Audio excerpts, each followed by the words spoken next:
Hello बच्चों, welcome to मैथस्तान। आप सभी का एक बार फिर से स्वागत है। इलेक्ट्रोकेमिस्ट्री के अगले लेक्चर में आज हम चर्चा करने वाले हैं इलेक्ट्रोकेमिकल सीरीज पे। तो क्या होती है इलेक्ट्रोकेमिकल सीरीज और कहाँ से आई, ये बातें पहले जान लेते हैं फटाफट। तो देखो बच्चे, क्या था कि जो आपने वो बनाया था, क्या नाम है, हाइड्रोजन इलेक्ट्रोड, हमने सभी ने पढ़ा था ना हाइड्रोजन इलेक्ट्रोड के बारे में।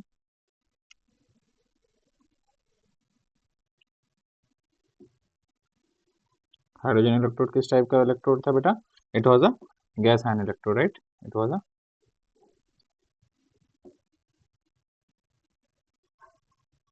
पहली चीज तो गैस आयन इलेक्ट्रोड था, ठीक है। एक चीज होगी। दूसरा, अच्छा अब एक चीज और। अब जो हमारा हाइड्रोजन इलेक्ट्रोड था बेटा, ठीक है, वो कैसा था? It was something like this. ये हाफ थी और इसमें वो भरा होता था, ठीक है। ये हमारी हाफ थी।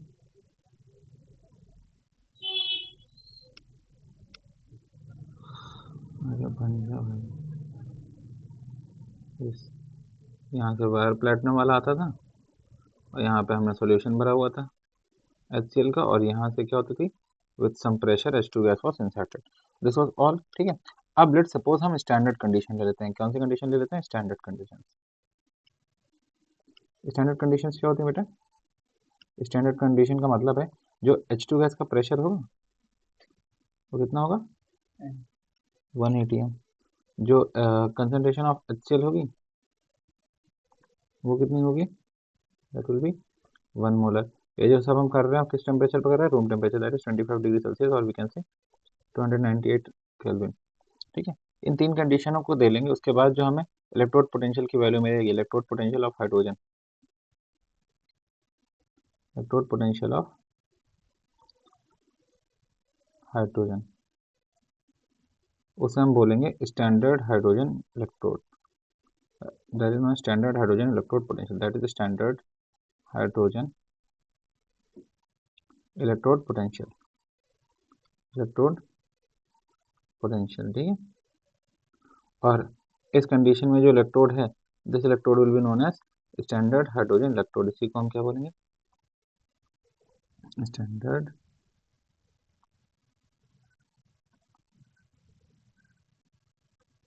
Hydrogen electrode also known as SHE। और जो इसके लिए इलेक्ट्रोड पोटेंशियल की वैल्यू आएगी, that will be E naught. अब ई नॉट चाहे ऑक्सीडेशन पोटेंशियल में निकालिए या ई नॉट किस में निकालिए, रिडक्शन पोटेंशियल में, that is taken as zero. Zero आती नहीं है, ध्यान रखेंगे, जीरो आती नहीं, उसको हम क्या मान लेते हैं? जीरो, ठीक है। The value found is equated to zero, found is equated to zero. कहाँ इसके इक्वेट कर देते हैं? जीरो के। और ऐसा क्यों कर रहे हैं? So that we can use this as reference electrode, so that we can use SHE standard hydrogen electrode as reference electrode. हमें इसको रेफरेंस इलेक्ट्रोड बनाना है,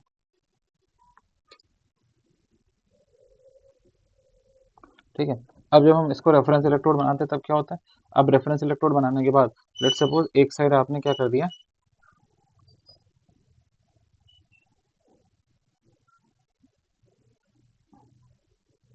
आपका SHE फिक्स कर दिया, दूसरी साइड यहाँ पे वोल्ट मीटर लगा दिया। क्या लगा दिया बेटा? Volt meter. और इधर साइड अलग अलग इलेक्ट्रोड लगा रहे हैं। क्या कर रहे हैं? ठीक है, इस साइड क्या है? SHE fixed on one side,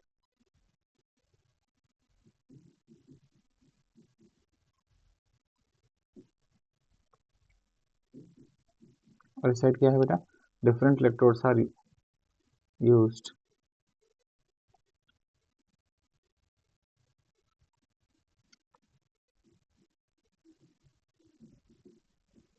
to measure electrode potential, to measure their standard electrode potential।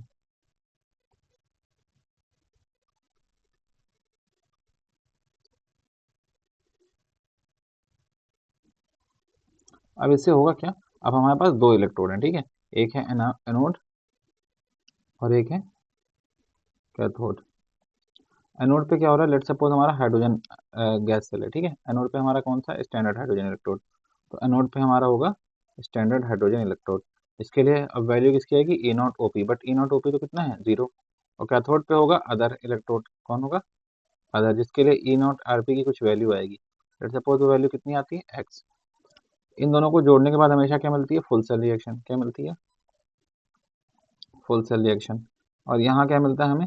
यहाँ मिलता है हमें ई नॉट सेल। क्या मिलता है? ई नॉट सेल, जो कि कुछ नहीं होता, that is E naught O P plus E naught R P. ये आर पी किसका है? अदर का, जो भी हम इस्तेमाल करेंगे। अब ई नॉट सेल ये वैल्यू क्या बताएगा? यहाँ से we will get E naught cell. ये जो वोल्ट मीटर में लगाया है, यहाँ से हमें क्या मिलेगा? We will get E naught cell. वो वैल्यू यहाँ पे पुट कर देंगे। वैल्यू कहाँ से आई? From volt meter. कहाँ से वैल्यू आएगी? वोल्ट मीटर से। Is equal to E naught O P plus E naught R P. अब ई नॉट ओ पी कितना है? ये तो हो जाएगा कितना? 0। तो कहने का मतलब है value of volt meter will be nothing but, अब इसका मतलब है जो ई नॉट सेल वैल्यू आएगी वोल्ट मीटर से, that is nothing but the value of RP. RP means electrode potential of other electrodes. तो कहने का मेरा का मतलब क्या है?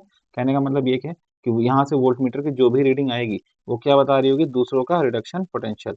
वो क्या बता रही होगी? दूसरों का रिडक्शन पोटेंशियल। ठीक है, what ever will be the value from volt meter.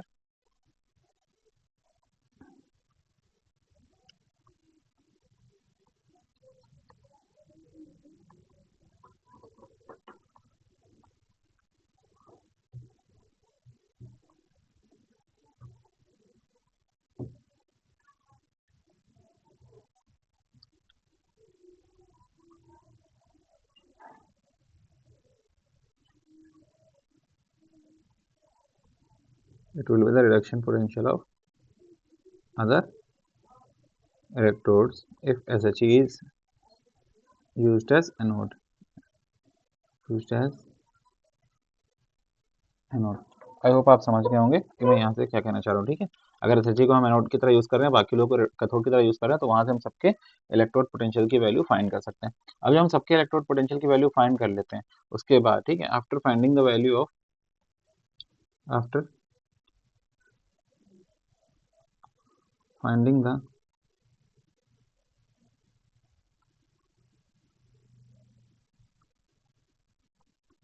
electrode potential value of all the electrodes with respect to SHE, a series is formed। a series is formed known as, इस series को हम क्या बोलते हैं?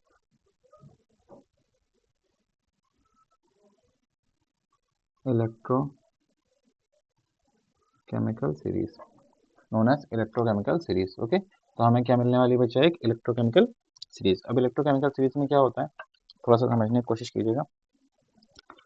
तो यहाँ पे मैं लिख रहा हूँ, ठीक है, इलेक्ट्रोकेमिकल सीरीज को। यहाँ पे लेट सपोज मैं क्या लिख रहा हूँ? एलिमेंट के बारे में कह रहा हूँ, writing about, give me a moment ना। Okay, so first let me write about element। ठीक है, और यहाँ पे हम उसकी इलेक्ट्रोड रिएक्शन लिखेंगे, वो भी रिडक्शन वाली। क्या लिखेंगे? Electrode reaction. कौन सी फॉर्म वाली?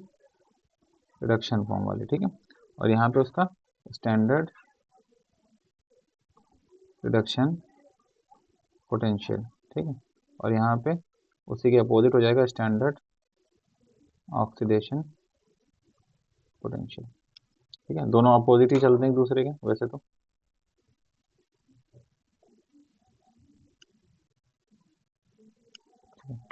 अब देखो बेटा, अगर मैं बात करूँ वन बाय वन, ठीक है, तो सबसे ज़्यादा अगर मैं सबसे पहले एलिमेंट लेता हूँ, तो सबसे पहले जो एलिमेंट इस सीरीज में आता है वो होता है लिथियम। लिथियम की बात करें तो लिथियम को अगर हम इलेक्ट्रॉन देंगे तो किस में कन्वर्ट हो जाएगा? सॉरी, लिथियम प्लस को अगर हम इलेक्ट्रॉन देंगे, ठीक है, रिडक्शन इसका ऐसे लिखा जाता है, क्योंकि लिथियम एक मेटल है और मेटल कभी भी इलेक्ट्रॉन नहीं देता, मेटल का आयन इलेक्ट्रॉन लेता है, तो किस में कन्वर्ट हो जाएगा? लिथियम में। ये रिडक्शन की रिएक्शन है, क्योंकि गेन ऑफ इलेक्ट्रॉन हो रहा है। उसके रिडक्शन पोटेंशियल की वैल्यू आती है -3.05 वोल्ट। ठीक है, सारी वैल्यूज वोल्ट में, -3.05 वोल्ट। इसका मतलब ऑक्सीडेशन की वैल्यू आएगी +3.05 वोल्ट। कहने का मतलब है ये रिडक्शन नहीं ऑक्सीडेशन करना चाहता है बेटा। वैल्यू जिस फील्ड में जितनी ज़्यादा पॉजिटिव होगी वो वही करना चाह रहा होगा, मतलब ये रिएक्शन इस फॉर्म में ना जाके रिवर्स फॉर्म में जाना चाह रही होगी, इसीलिए रिडक्शन के फॉर्म में जब लिखा तो रिडक्शन पोटेंशियल माइनस में है बट ऑक्सीडेशन पोटेंशियल प्लस में है। इसका मतलब ये रिएक्शन ऐसे होना चाह रही थी, L I goes to L I plus plus, ये बहुत जल्दी हो जाएगी, ठीक है। बट अभी हम उस पर कंसिडर नहीं करते, अभी हम पहले अपनी बाकी चीज़ें कर लेते हैं। फिर के लिए क्या लिखेंगे जल्दी से, के plus plus electron that will give you potassium. इसके लिए रिडक्शन पोटेंशियल कितनी वैल्यू आती है बेटा, इसके लिए आती है -2.925, -2.925 वोल्ट। और अगर प्लस इसकी वैल्यू लिखेंगे तो +2.925 वोल्ट हो जाएगी, ठीक है। ऐसे ही लेट सपोज हमारे पास कैल्शियम है, तो कैल्शियम 2 प्लस है, कैल्शियम कितना होता है, कैल्शियम के ऊपर +2 चार्ज होता है और वो कितने इलेक्ट्रॉन एक्सेप्ट करता है, 2 इलेक्ट्रॉन एक्सेप्ट करता है, 2 इलेक्ट्रॉन एक्सेप्ट करने के बाद वो कैल्शियम बना लेता है, ठीक है। इसके लिए वैल्यू आती है -2.87 इलेक्ट्रॉन वोल्ट, सॉरी -2.87 वोल्ट। अगर इसको प्लस में लिखेंगे तो दैट विल बी +2.87 वोल्ट, ठीक है। कैल्शियम के बाद ऐसे बहुत सारे आयंस आते, तो अब मैं सबका नहीं लिख रहा हूँ, ठीक है। ऐसे बहुत सारे लोग होंगे इस सीरीज में, मैं सबको मेंशन नहीं कर रहा हूँ। 3 वैल्यूज ऊपर लिख दी, वहाँ से हमें जो डेटा निकालना है वो सफिशिएंट है। बीच में 2 वैल्यूज लिखूंगा, जिंक और एफई की, तो बीच में आएंगे जिंक। जिंक क्या होता है, Zn+2 electron that gives you Zn। इसके लिए जो वैल्यू आती है ये आती है -0.76 वोल्ट, 74, सॉरी 0.76 आती है, सॉरी मैं भी भूल गया था, ठीक है। और ये वैल्यू होगी +0.76। जिंक के बाद अगर हम बात करेंगे, किसकी बात करेंगे, हम एफ की बात करेंगे। एफ भी कौन सा, एफ 2 होता है, +2 होता है, +3 होता है, बट हम एफ +2 की यहाँ पे बात कर रहे हैं। एफ +2 को अगर हम 2 इलेक्ट्रॉन देंगे तो किस में कन्वर्ट हो जाएगा, और एफ में कन्वर्ट हो जाएगा, और ये वैल्यू कितनी आएगी, -0.44 वोल्ट, और ये कितना हो जाएगा, +0.44 वोल्ट, ठीक है। ये -0.44 वोल्ट और ये +0.44 वोल्ट। एफ के बाद एफ के नीचे चलेंगे, एफ के नीचे के बाद लेट सपोज ऐसे बहुत सारे आएंगे। फाइनली हम कहाँ पहुंचेंगे, हाइड्रोजन पे। हाइड्रोजन पे पहुंचेंगे तब क्या होगा, हाइड्रोजन पे जो 2H+ है वो 2 इलेक्ट्रॉन एक्सेप्ट करके कहाँ जाना चाह रहा है, H2 बनाना चाह रहा है। और ये रिएक्शन के लिए वैल्यू हमने बोला था ना, रेफरेंस मानते हैं 0.00 वोल्ट, यानी कि यहाँ पे वैल्यू हमेशा कितनी रहेगी, 0। हाइड्रोजन के नीचे आता है बेटा कॉपर। कॉपर के साथ क्या होता है, कॉपर खुशी खुशी 2 इलेक्ट्रॉन लेके कॉपर में कन्वर्ट होना चाहता है। कॉपर, ठीक, खुशी खुशी 2 इलेक्ट्रॉन लेके कॉपर में कन्वर्ट होना चाहता है। इसके लिए रिडक्शन पोटेंशियल की वैल्यू पॉजिटिव आती है 0.34 वोल्ट, और ऑक्सीडेशन पोटेंशियल की वैल्यू नेगेटिव आ जाती है, यानी कि कॉपर ऑक्सीडाइज होना नहीं चाहता। कॉपर क्या होना चाहता है, सॉरी, कॉपर कॉपर फॉर्म में रहना चाहता है, कॉपर आयन के फॉर्म में जाना नहीं चाहता है, कॉपर आयन के फॉर्म में जाना नहीं चाहता है, ठीक है। उसके बाद हम बात करते हैं अगला, अगला हमारा बेटा I2। आयोडीन क्या है, अब आयोडीन हमेशा नॉन मेटल है, नॉन मेटल इलेक्ट्रॉन एक्सेप्ट करके निगेटिव आयन बनाएगा, तो I-, और आयोडीन तो हमेशा ही I- के फॉर्म में जाना चाहता है, तो ये कितना हो जाएगा, 0.53 वोल्ट, 0.53 वोल्ट, और ये हो जाएगा माइनस का 0.53। वैल्यू सेम रहेंगी, केवल प्लस माइनस साइन का डिफरेंस होता है ऑक्सीडेशन रिडक्शन की वजह से।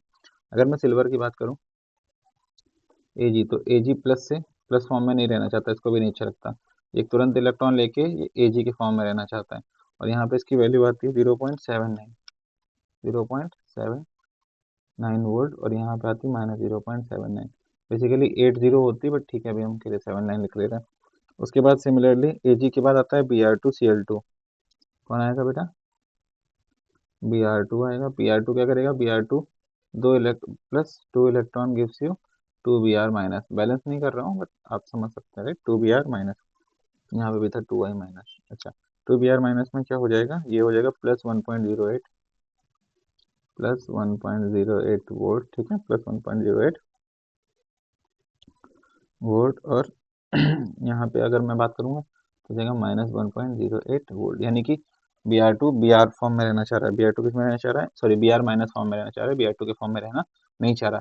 अगर रिएक्शन जिधर जा रही है उसी की वैल्यू पॉजिटिव है, इसका मतलब जो फाइनल प्रोडक्ट है उसके फॉर्म में रहना चाह रहा है। अगर मैं बात करता हूँ Cl2 के, तो Cl2 केस में क्या होगा, Cl2 plus 2 electron that will give you 2Cl-, 2Cl-, तो इसके लिए क्या हो जाएगा बेटा वैल्यू, इसके लिए वैल्यू हो जाती है +1.36 electron volt, sorry volt, 1.36 volt, और ये वैल्यू हो जाएगी माइनस का 1.36 वोल्ट।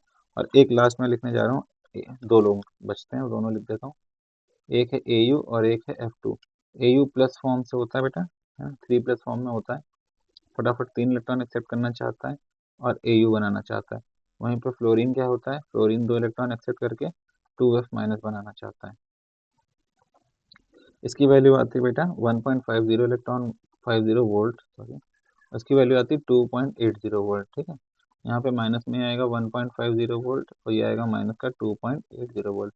हमारी इलेक्ट्रोकेमिकल सीरीज फ्लोरीन पे आके खत्म हो जाती है। ठीक है, अब मैं यहाँ से कुछ दिखाना चाहता हूँ। पहली चीज़, अगर मैं देखूँ यहाँ पे लिथियम, तो लिथियम के केस में मैं बोलूँगा लिथियम सबसे ज़्यादा क्या होना चाह रहा है, लिथियम का जो अच्छा एक चीज़ और वो बताने से पहले, अगर मैं ऊपर से नीचे की तरफ वैल्यूज़ को एक बार देखता हूँ, ठीक है, टॉप टू डाउन देख रहा हूँ, मैं यहाँ पे सारे रिजल्ट से लिख रहा हूँ। ठीक है, अगर मैं ऊपर से नीचे की तरफ आ रहा हूँ, कैसे आ रहा हूँ, ऊपर से नीचे की तरफ, ऊपर से नीचे आने पे क्या हो रहा है, ऊपर से नीचे आने पे ई नॉट आर पी की वैल्यू क्या कर रही है, ई नॉट आर पी की वैल्यू इंक्रीज, रिडक्शन पोटेंशियल क्या कर रहा है, इंक्रीज, रिडक्शन पोटेंशियल क्या कर रहा है, इंक्रीज। ठीक है, ई नॉट आर पी की वैल्यू इंक्रीज कर रही है। ठीक है, और ई नॉट ओ पी की वैल्यू क्या कर रही है, ऑक्सीडेशन पोटेंशियल क्या हो रहा है, डिक्रीज, ऑक्सीडेशन पोटेंशियल क्या हो रहा है, डिक्रीज, ऑक्सीडेशन पोटेंशियल डिक्रीज हो रहा है, रिडक्शन पोटेंशियल इंक्रीज हो रहा है और ऑक्सीडेशन पोटेंशियल डिक्रीज हो रहा है। रिडक्शन पोटेंशियल इंक्रीज होने की वजह से, रिडक्शन पोटेंशियल इंक्रीज होने से क्या होता है, अब यहाँ पे देखो समझो, if RP is increase, if reduction potential is increase, इसका मतलब क्या है, अगर रिडक्शन पोटेंशियल इंक्रीज हो रहा है, ठीक है, तो अब इसको थोड़ा सही फॉर्म में लिखते हैं, if RP of element is increasing, क्यों, क्योंकि अभी समझ आएगा आपको। अगर मैं बोलूं RP of element is increasing, किसका आरपी इंक्रीज कर रहा है, एलिमेंट का, क्योंकि हमने एलिमेंट्स की बात की, RP of element is increasing, इसका मतलब it has the tendency, it has the it has the tendency it has the tendency to get reduced, it has the tendency to get reduced, क्योंकि reduction potential is increasing, reduction potential of element is increasing, reduction potential of element, reduction potential of element is increasing, reduction potential of element increase हो रहा है, मतलब वो reduce होना चाह रहा है, एलिमेंट्स वांट टू रिड्यूस, इसका मतलब है element want to reduce, element wants to reduce, that is why इसका पोटेंशियल बहुत ज़्यादा है। भाई हम कहते नहीं ये काम ये इंसान कर सकता है क्योंकि इसका पोटेंशियल बहुत ज़्यादा है, इस टर्म्स में भी हम इसको समझ सकते हैं। ठीक है, तो element want to reduce, now if element want to reduce, इसका मतलब है it want to oxidise someone else, क्योंकि रिडक्शन किसी और के ऑक्सीडेशन पे होगा, it wants to oxidise someone else, it wants to oxidise someone other element या समवन एल्स अदर एलिमेंट। अब खुद रिड्यूस होने के लिए इसको क्या करना पड़ेगा, दूसरे को ऑक्सीडाइज करना पड़ेगा। क्या हमने कहीं पे एक डेफिनेशन पढ़ी है कि element which reduce themself, element या substance which oxidise others, which oxidise others and reduce themselves, which oxidize other and reduce themselves, these are known as oxidizing agents, these are known as oxidizing agents, इनको हम क्या बोलते हैं बेटा, oxidising agents, क्या बोलते हैं, ऑक्सीडाइजिंग एजेंट्स। इसका मतलब मैं क्या बोलूँ, ये जो एलिमेंट हैं जिनका इंक्रीज हो रहा है तो धीरे धीरे उनकी ऑक्सीडेशन प्रॉपर्टी भी क्या हो रही होगी, इंक्रीज हो रही होगी, यानी कि ई नॉट आर पी जो रिडक्शन पोटेंशियल है, that is directly proportional to oxidising power, that is directly proportional to oxidising power या strength of oxidising agent. I hope आपको समझ आता होगा। ठीक है, तो E naught R P directly proportional to oxidising power या ऑक्सीडाइजिंग स्ट्रेंथ, यानी कि it has the tendency to get reduce, तो रिड्यूस होने के लिए दूसरे को ऑक्सीडाइज करेगा, और हमने हमेशा से डेफिनेशन पढ़ी है, जो खुद को रिड्यूस करते हैं दूसरे को ऑक्सीडाइज करते हैं, those are known as oxidising agent. तो आरपी अगर बढ़ेगा तो खुद रिड्यूस होने की टेंडेंसी बढ़ेगी, तो दूसरे को ऑक्सीडाइज भी करना चाहेगा, इसकी वजह से उसकी ऑक्सीडाइजिंग पावर बढ़ जाएगी।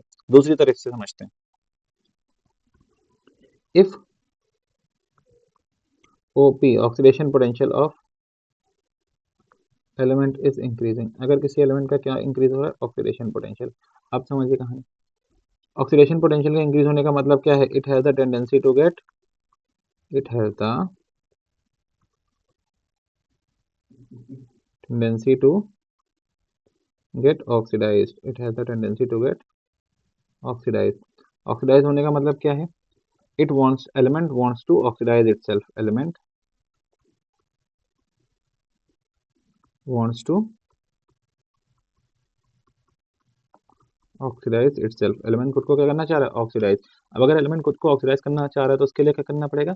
It has to reduce some other element. It has to reduce some other element. फिर से आपकी डेफिनेशन काम आएगी. कौन सी डेफिनेशन? कि एलिमेंट या सब्सटेंस, एलिमेंट या substance which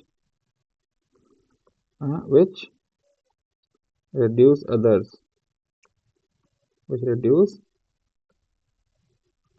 and oxidize themselves are known as, क्या पढ़ा था इनके बारे में? These are known as reducing agent. तो क्या मैं यहाँ से कह रहा सकता हूँ जो E नॉट OP की वैल्यू होगी, ऑक्सीडेशन की पोटेंशियल की वैल्यू होगी, that will be directly proportional to reducing power. That will be directly proportional to reducing power. I hope ये आपको समझ आता होगा. तो E naught RP directly proportional to oxidising power, E naught OP directly proportional to reducing power. दोनों एक दूसरे का रिवर्स है. ठीक है, तो यहाँ से आपको ज्यादा समस्या नहीं होगी. तो अगर मैं देखूं लिथियम के लिए जो रिडक्शन पोटेंशियल है इट इज द मिनिमम. ठीक है, RP is minimum and OP is maximum. RP क्या है? मिनिमम है. OP क्या है? मैक्सिमम है. और मैं बोल सकता हूँ E naught OP is directly proportional to reducing power, क्योंकि सबसे ज्यादा इसका है. That is why lithium is known as the strongest reducing agent. This will be the strongest reducing agent. This is the strongest reducing agent in the whole electrochemical series. ठीक है, अगर वहीं पे बात करूं फ्लोरीन की, तो फ्लोरीन के केस में मैं क्या बोलूंगा? फ्लोरीन के केस में बोलूंगा RP क्या है? RP is maximum. E naught RP क्या है? मैक्सिमम है. और E नॉट OP क्या है? मिनिमम है. E नॉट OP क्या है बेटा? मिनिमम है. तो RP मैक्सिमम होने से क्या हो सकता है? This is the strongest oxidising agent. This is the strongest oxidising agent. I hope आपको समझ आता होगा, इसमें कोई खास बात नहीं है. समझ आता है बच्चे? ठीक है, अब ये जो हमने इलेक्ट्रोकेमिकल सीरीज रखी हुई है जहाँ पे हमने सारी चीजें भी देख ली हैं. ठीक है, अब इसका एडवांटेज क्या है, इसका यूज क्या है, इसकी एप्लीकेशंस क्या है, इन पे भी क्वेश्चंस अक्सर आते हैं और हमें इनके एप्लीकेशन ही बेसिकली सीखनी है. क्या सर हमको ये इलेक्ट्रोकेमिकल सीरीज याद करनी है? बिल्कुल नहीं याद करनी है. ठीक है, इलेक्ट्रोकेमिकल सीरीज के जो कंसेप्ट होते हैं वो याद करने हैं. क्वेश्चन में जो वैल्यूज होती हैं वो आपको मेंशन करके ही दी जाएंगी. बिना कोई भी वैल्यूज को पहली चीज रट नहीं सकता, और रटना इतनी सारी वैल्यूज को अपने दिमाग में इतनी स्पेस देना सिर्फ एक क्वेश्चन करने के लिए, दैट इज ऑल बेवकूफ़ी अगर वो कंसेप्ट सॉल्व हो सकता है. ठीक है, तो हम गलती नहीं करेंगे, हम बेवकूफ़ी नहीं करेंगे, कंसेप्ट समझने की कोशिश करते हैं, एप्लीकेशन समझने की कोशिश करते हैं और आगे क्वेश्चंस को ट्राई करते हैं. ठीक है, so next is our applications of electrochemical series.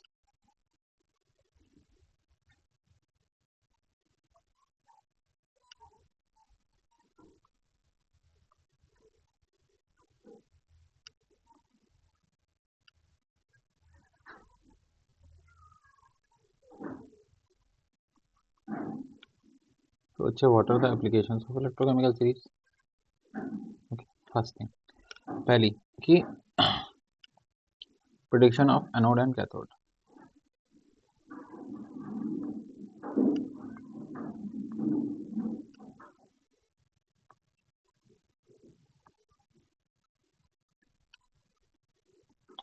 Now with the help of electrochemical series we can easily predict about anode and cathode. How do we predict about anode and cathode? देखो बेटा, like so how will we predict anode and cathode?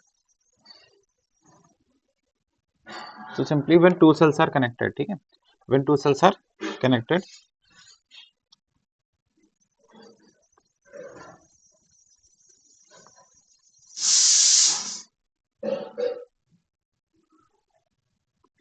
तब क्या हो सकता है,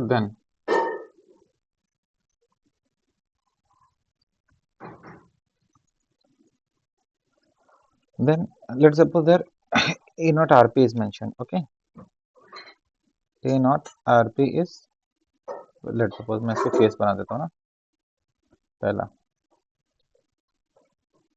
A naught RP is mentioned, और हमें उन क्वेश्चन में क्या दिया गया है, उनका A naught RP। अब अगर हमें उनका A naught RP मेंशन किया गया है तो ध्यान देंगे, क्या ध्यान देंगे, A naught RP की वैल्यू जिसके लिए ज़्यादा होगी, ठीक है, जिसके लिए मैक्सिमम होगी, that will be used as cathode. उसको किसकी तरह बनाएंगे, कैथोड की तरह। और E naught RP जिसके लिए कम होगी, that is minimum, that will be used as anode. ठीक है, तो जिसके लिए कम होगी उसको क्या बनाएंगे, एनोड, जिसके लिए ज़्यादा होगी उसको क्या बनाएंगे, कैथोड। लेट सपोज हमें क्या दे रहा है, E naught OP। अगर E naught OP मेंशन है तब क्या होगा, तो E naught OP जिसके लिए ज़्यादा है, यानी कि ग्रेटर, मैक्सिमम में लिख के ना ग्रेटर लिखूँ, ग्रेटर स्मॉलर, इसके लिए E naught OP क्या है, ग्रेटर है, that will be made as anode. जिसके लिए E naught OP ज़्यादा है उसको क्या बनाएंगे, एनोड। और जिसके लिए E naught OP क्या है,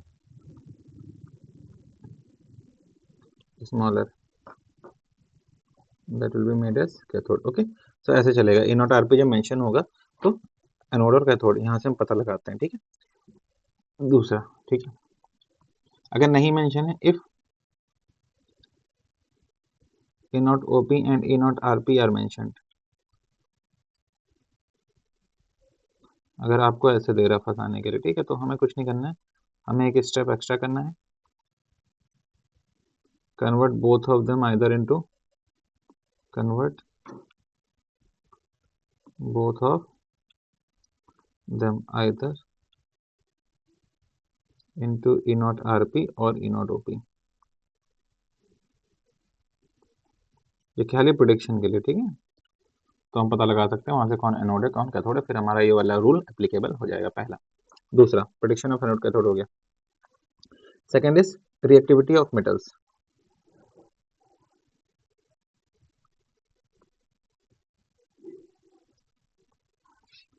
रिएक्टिविटी ऑफ मेटल्स का कैसे पता लगाते हैं, देखो बच्चा, मेटल्स की पहचान होती है, ठीक है, metals are identified on the basis of, ठीक है, मेटल्स की एक आइडेंटिटी होती है, क्या, metals want to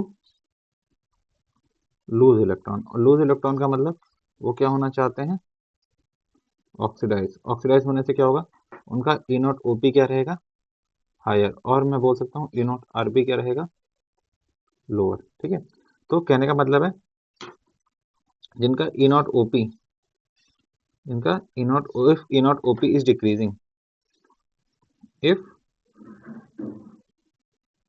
E naught OP is decreasing, या मैं बोल सकता हूँ OP डिक्रीज होने से क्या हो सकता है, या E naught RP is increasing, तो क्या होगा उससे, मेटालिक कैरेक्टर डिक्रीजेस या metallic reactivity decreases, metallic reactivity क्या हो जाती है, डिक्रीज। हमने ऊपर सीरीज देखी थी, सीरीज में हमने क्या देखा था, अब आपको पता होगा, जैसे लिथियम ले लिया, सोडियम ले लिया और पोटेशियम, कैल्शियम, ये क्या है, these are alkali and alkaline metals, alkali and alkaline metals, ठीक है, zinc, iron, these are transition metals. हालांकि जिंक नहीं होता है बट अभी के लिए हम मान के चलते हैं, ठीक है, ट्रांजिशन मेटल्स। कॉपर, Ag और Au, these are also transition metals but less reactive transition metals। ठीक है, अब इन तीनों में इनकी अगर मैं बात करूं, have the highest value of, है ना, increasing value of E naught OP, इनके लिए E naught OP बहुत ज्यादा था, और decreasing value of E naught R P. या तो मैं बोलूँ इनके लिए ई नॉट ओपी ज़्यादा था, या मैं बोलूँ इनके लिए ई नॉट आर पी बहुत कम था। इनके लिए value were moderately positive E not, moderately positive E naught OP values. इनके लिए ई नॉट ओपी वैल्यूज थोड़ा बहुत पॉजिटिव थी। ठीक है, ठीक है। इनके लिए निगेटिव ई नॉट ओपी वैल्यूज, ई नॉट ओपी वैल्यूज कैसी थी? निगेटिव। और I can say positive E naught R P values, positive E naught R P values. तो यहाँ से हम क्या इन्फर कर सकते हैं? हम यहाँ से ये इन्फर कर सकते हैं कि दीज आर, ये जो आपके लिए सामने लिखे हैं, these are highly reactive metal, these are highly reactive metals. ये बहुत ज्यादा रिएक्टिव मेटल्स होते हैं। इनके लिए मैं क्या बोल सकता हूँ? These are moderately reactive metals, moderately reactive metals. And these are non, almost non, हम इनको यही बोल सकते हैं non reactive metals. Okay sir, आप इनको नॉन रिएक्टिव कैसे बोल रहे हैं? रिएक्ट तो करते हैं। यहाँ पे मैं एक, है ना, वो दे देना चाहता हूँ आपको क्वेश्चन। क्या ध्यान रखेंगे? here reactivity is defined to here reactivity is defined on two basis। Two basis क्यों defined? On following basis. Following basis किस बेसिस पे है? पहला कि मेटल रिएक्ट पानी के साथ कैसे करता है, how metal reacts with water.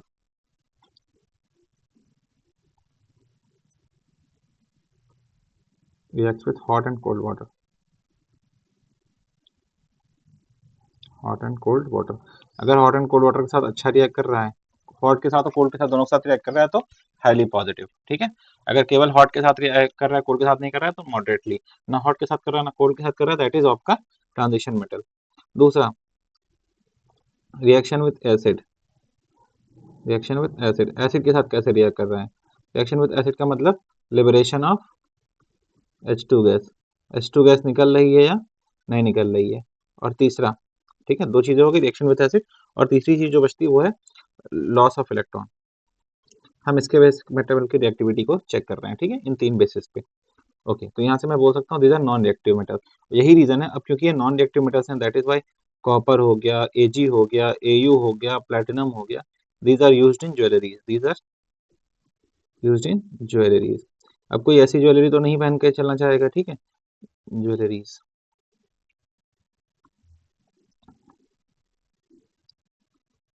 अब कोई ऐसी कोई ज्वेलरी तो नहीं पहन के जाएगा, पता लगा आपने सोडियम पहना हुआ है और हवा मिली और Na2O बन के बर्न हो गया। तो ऐसा कुछ तो नहीं पहन के जाना चाहेंगे। नहीं, आप ऐसा आयरन पहन के जाना चाहेंगे, आयरन गए, हवा मिली और आपके रस्टिंग हो गई। आप कैसी ज्वेलरी पहनते हैं? हाँ, कॉपर भी नहीं पहनता, बेसिकली कॉपर ऑक्सीडाइज हो जाता थोड़ा बहुत। एजी, एयू, पीटी तो उनके भी नीचे आते हैं। हालांकि इन पे भी रिएक्शन पड़ता है समय के साथ। आप चांदी भी साफ कराने जाते हैं, गोल्ड पे भी रस्ट हल्का फुल्का वो क्या नाम है, ऑक्सीडेशन हो जाता है, बट बहुत कम होता है। दीज आर नॉन रिएक्टिव, इसीलिए आप इनको आराम से पहन के जा सकते हैं, लंबे टाइम तक पहन सकते हैं। आई होप आप समझ पा रहे होंगे, ठीक है। सो ऑल दिस द खेल ऑफ रिएक्टिविटी, इलेक्ट्रोकेमिस्ट्री, हर चीज में केमिस्ट्री है। चलें आगे। नेक्स्ट, डिस्प्लेसमेंट रिएक्शन, ठीक है, प्रिडिक्शन ऑफ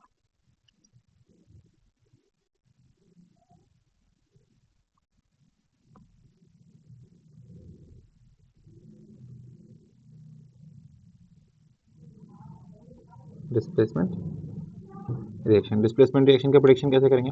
जैसे let's suppose this is a metal, ठीक है, and this is metal salt, metal 1, this is metal 2 का सॉल्ट। और अगर ये मेटल 1 का सॉल्ट और मेटल 2 बन जाए, these reactions are known as, such reactions are known as displacement reaction। इनको क्या बोलते हैं? Displacement reaction.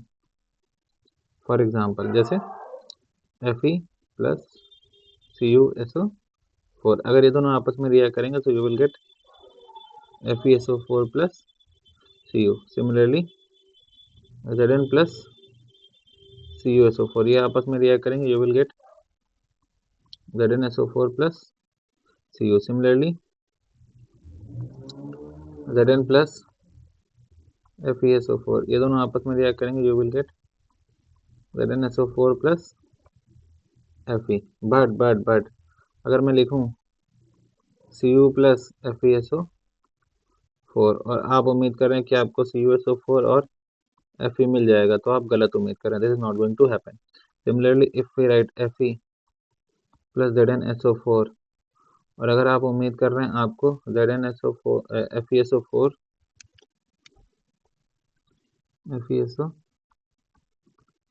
प्लस Zn मिल जाएगा, देन यू आर रॉन्ग, ये पॉसिबल नहीं है। तो ये हम कहाँ से निकालते हैं? This is metal 1, this is metal 2। Okay, ये हम कहाँ से निकालते हैं? This all we find from electrochemical series. कैसे फाइंड करते हैं सबको? इलेक्ट्रोकेमिकल सीरीज से। ठीक है, कंट्रोल, एक मिनट बच्चे, गिव मी अ मोमेंट। ठीक है, इनको हम कैसे फाइंड करेंगे इलेक्ट्रोकेमिकल सीरीज?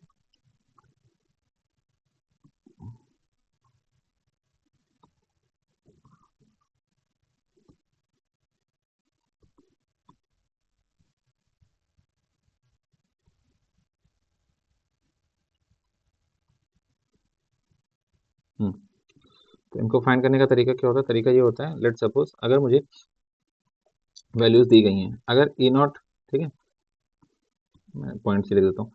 पहला, metal with higher E naught O P value, metal with higher A naught O P value will replace the metal with lower a not op value. और इसी को दूसरे टर्म्स में क्या लिख सकते हैं? Metal with less A not RP value will replace the metal with higher A not RP value. Sir हम कैसे समझेंगे? हमारे लिए तो आफत है ना। तो देखो बेटा, जब मेटल का रिप्लेसमेंट होता है, किसका रिप्लेसमेंट? पहली चीज तो हम पहली बात करने जा रहे हैं मेटल रिप्लेसमेंट की। किसकी बात कर रहे हैं? मेटल रिप्लेसमेंट, है ना, ताकि आपको कैसे याद रहे कि वहां पे आप भूले ना। तो देखो, मेटल की खास बात क्या होती है? मेटल रिप्लेसमेंट में ध्यान रखेंगे, मेटल रिप्लेसमेंट, मेटल की खास बात होती है, मेटल क्या करता है?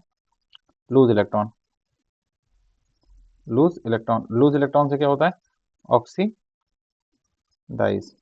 तो जब जिंक ZnSO4 बनाएगा, तो जिंक जीरो से कहाँ जाएगा? +2 में। जिंक जीरो से कहाँ जाएगा? +2 में। अब जिंक जीरो से मैं चाहता हूँ कि जिंक जब CuSO4 के साथ रिएक्ट कर रहा है, मुझे पता है जिंक कहाँ पहुंच जाएगा? ZnSO4 में, और साथ में बन जाएगा Cu। ठीक है, तो Cu+2 से कहाँ जा रहा है? जीरो। Cu कहाँ जा रहा है? +2 से जीरो में। जिंक कहाँ जा रहा है? Zn से +2 में। तो जाहिर सी बात है, जिंक इसको ऑक्सीडाइज होने जा रहा है। जिंक क्या होने जा रहा है? यहाँ से यहाँ तक जिंक क्या होने जा रहा है? ऑक्सीडाइज। यहाँ से यहाँ तक जिंक क्या होने जा रहा है? ओके, यहाँ से यहाँ तक जिंक क्या होने जा रहा है? ऑक्सी। अगर जिंक ऑक्सीडाइज होने जा रहा है, that means it should have higher E naught O P value. क्या मतलब हुआ? It should have higher E naught O P value, तभी तो ऑक्सीडाइज हो पाएगा। अगर इसकी ओपी वैल्यू कॉपर से कम रहेगी तो कॉपर नहीं ऑक्सीडाइज हो जाएगा। जिसका बस सिंपल सा रूल है, जिसका ओपी ज्यादा वही पहले ऑक्सीडाइज होगा, जिसका आरपी ज्यादा वो पहले रिड्यूस होगा। सिंपल सा रूल, ठीक है। मैं स्पेस छोड़ दे रहा हूँ, अगर आपको लिखना है ये बात तो लिख सकते हैं। जिनका ओपी ज्यादा वो पहले ऑक्सीडाइज होने जाएंगे। तो ZnCu में Zn का ओपी ज्यादा था, ऑक्सीडेशन पोटेंशियल ज्यादा था, उसने क्या किया? Cu को रिप्लेस कर दिया। ठीक है, फर्स्ट थिंग। अगर नॉन मेटल का रिप्लेसमेंट होता है, सेकंड, लेट सपोज किसका रिप्लेसमेंट की बात कर रहे हैं? तो नॉन मेटल के केस में क्या होता है? नॉन मेटल क्या करते हैं? Gain electron. नॉन मेटल की खास बात क्या होती है? वो क्या कर लेते हैं? Gain electron. अब अगर वो गेन इलेक्ट्रॉन कर रहे हैं तो उस केस में क्या होगा? ठीक है, अब यहाँ पे क्या था? हायर ओपी वैल्यू ने रिप्लेस किया, इनको गेन इलेक्ट्रॉन करना है, that is non metal with higher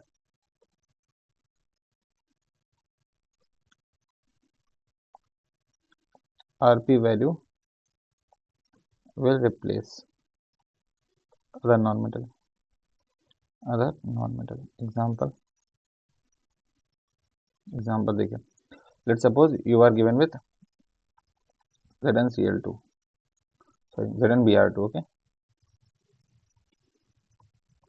You are in the solution ZnBr2 aqueous and you treat it with chlorine, which is in gaseous form. So it will simply get converted to ZnCl2 aqueous plus Br2. यहाँ पे chlorine कितना था 0, यहाँ पे कितना हो गया -1। यहाँ से यहाँ तक क्लोरीन का क्या हुआ है, क्लोरीन क्या हुआ है रिड्यूस, क्लोरीन क्या हुआ है रिड्यूस। और क्यों हो पाया, तो इसके लिए क्या होना चाहिए, it should have higher R P value, should have higher R P value then bromine. और हमें पता है इसकी हायर वैल्यू हायर ज़्यादा आरपी होती है। आई होप यहाँ तक कोई समस्या नहीं होगी। अगला पार्ट जो एप्लीकेशन का है इसका, नेक्स्ट इज, ठीक है, oxidising and reducing power of, ठीक है, elements, oxidising and reducing power of elements. अब कौन सा एलिमेंट ज़्यादा ऑक्सीडाइजिंग पावर है, कौन सा ज़्यादा रिड्यूसिंग पावर, इसके लिए तो हम ऊपर ऑलरेडी देख के आ रहे हैं। हमने क्या देखा था, जल्दी से बताइए, आई होप आपको याद होगा। E naught R P is directly proportional to oxidising power और E naught O P is directly proportional to